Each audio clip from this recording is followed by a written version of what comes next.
welcome back to another video.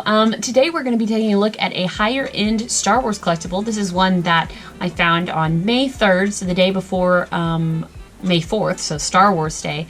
Found it by surprise. One of the store's vintage stock that I think had been closed, opened back up. Anyways, we checked it out over the weekend and found an awesome collectible, and that is the Mandalorian, or I think his name is Din Djarin, something like that.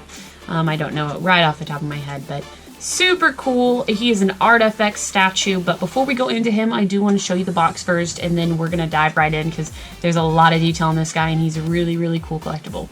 Okay, so box first. So ArtFX, they always have these same boxes. They're black with like little gray stripes. It's so bright outside that you're probably just seeing a window reflection on this box, but there is a picture of the Mandalorian. So the figure that you're getting, or the statue rather, Star Wars Mandalorian, from the Mandalorian, the Kotobukiya logo, and then the ArtFX logo is right here. On the top, you just get the same wording, Star Wars and Mandalorian. On the side, you get a side shot of the Mandalorian. I really like these companies because they tend to use all of their glamour shots for their boxes and stuff as the actual figure, and I think that that's really nice. It shows that they're very confident in their ability to make an accurate character, so they use him for the display art, which I think is good. On the back, you get kind of a shaded picture of the Mandalorian, and then him highlighting a couple of details, which we'll go into, of course, as well. And then on the side, you get the other profile shot of the Mandalorian, and that is pretty much it. It's a 1/10 scale pre-painted model kit. So if you're not familiar with those ArtFX Kotobukiya collectibles, you get them, and then they're kind of like Legos. They come in a plastic clamshell, and the pieces are all separate, and you just put them together.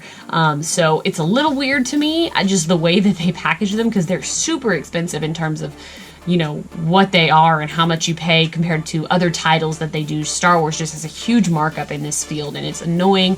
That's why my collection, I mean, it's definitely growing, but I am not getting them all the time, mainly for that reason. But let's go ahead and go back to the Mandalorian, and we will show you in detail. So he does come with this magnetic black base.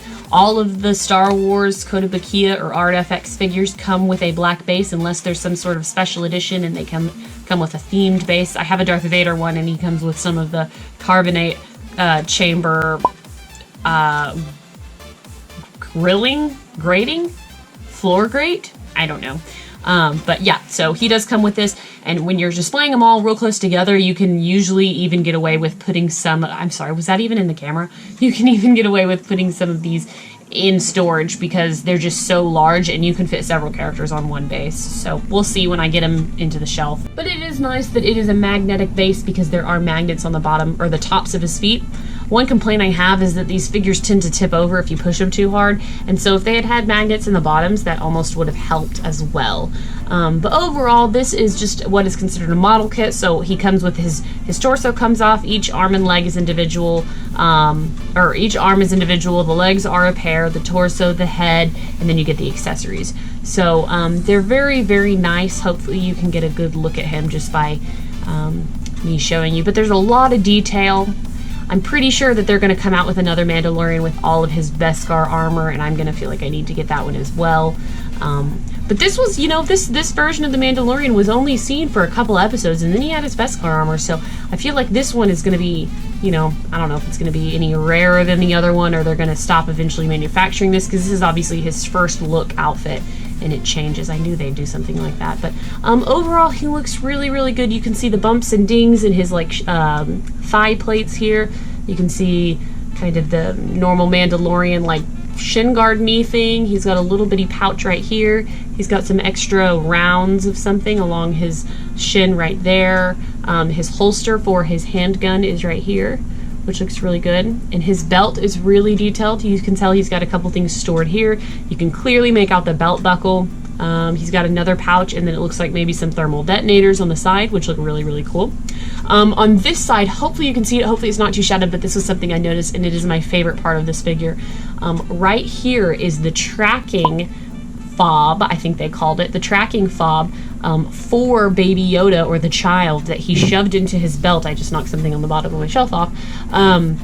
And it's just like shoved into the side of his belt, and I love that detail. That's the first time I've seen the tracking fob on any of the Mandalorian merchandise like that. It's so cool. Like, you can't even really see the two little cord sticking out. You can see a little bit of silver, but it's just black, and it's just like shoved in his belt real fast, and I really, really like that. Up on the top, obviously, he's wearing like a cross bandolier belt that goes across his chest with a couple more pieces of ammunition.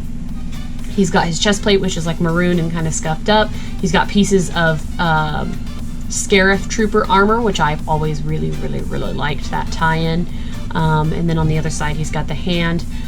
His gun looks really nice in his hand. I like how he has his thumb pulled back, because it actually is the model of gun that you'd pull back. You'd draw it back because it's got a hammer, or an exposed hammer rather, but looks really, really cool. My husband said that's actually a real gun, and it's an old gun that they use. Star Wars is well known for doing that. And then obviously in the back, he has his really long rifle, which I think also looks super good in detail.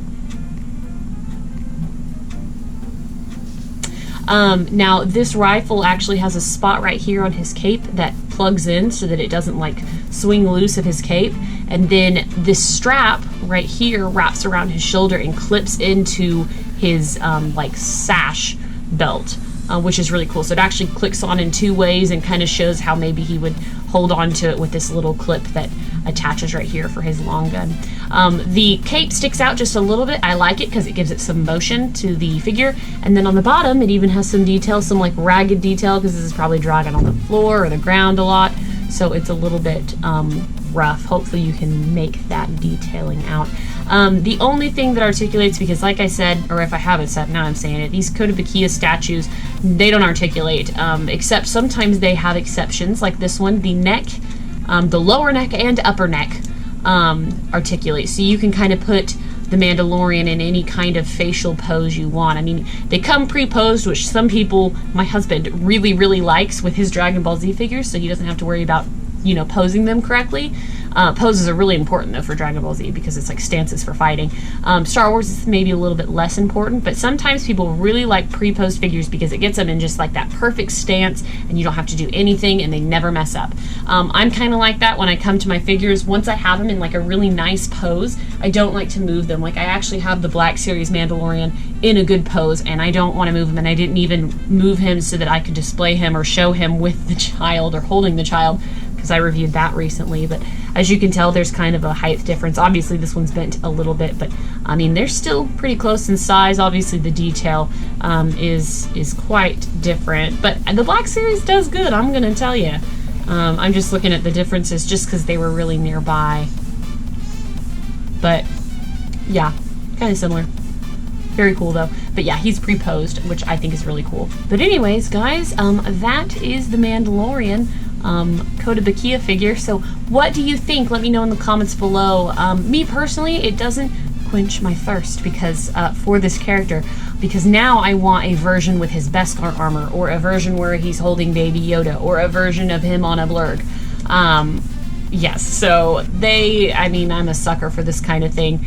They could do a ton of different Mandalorians, and I just really like them all. I was super excited to find this. They only had one in stock. Again, it was a total surprise, and I'm really, really happy to add him to my collection. So anyways, guys, let me know what you think about this guy in the comments below, as always. And stay tuned. I've got more videos coming. And as always, thank you so much for watching and sticking around to the end of this video. Until next time, guys, I'll see you later.